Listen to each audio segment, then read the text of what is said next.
I started here a year and a half ago. And that's a whole other story on how I got involved in Cornerstone. I hadn't been in church 37 years.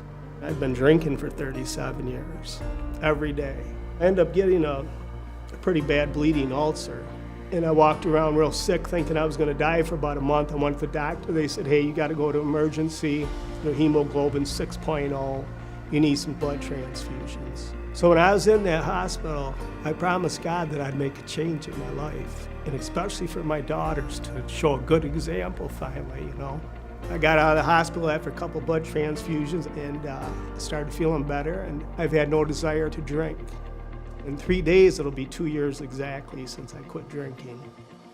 It's been a journey, and I know I need to keep getting out of my comfort zone, and every once in a while, the Holy Spirit or whatever just kick in and say, hey, it's time to step up again. You know, you just can't keep on that same level. You need to step up. I got online and I looked up the different ways to serve, and I liked this one, Hand2Hand, because it's behind the scenes. It's not like being a greeter and that kind of thing, and the kids weren't going to be there at the school when we did it. They weren't going to know who did it, and so that was pretty special, I thought, because the kids get fed at school somewhat, you know, a breakfast, a lunch, Monday through Friday, but on the weekends they don't get that. We deliver that food to them, and they really need it. Not just the kids for the food, but their family to have a dinner or a meal, a couple meals during the weekend time.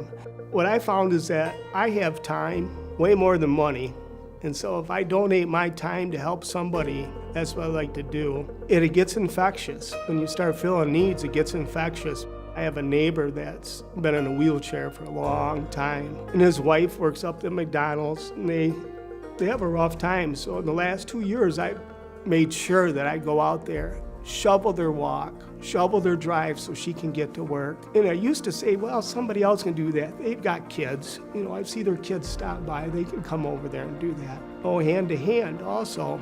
I thought, well, they must have a lot of people lined up for that, I'm sure, but I'll just put my name in there, and I was surprised. They don't have that many people lined up for it. And I think if we had more people, we would be able to deliver more to more students. There's probably twice as many kids out there that need that aren't getting it. God will empower you to do serving, quit drinking, whatever it is.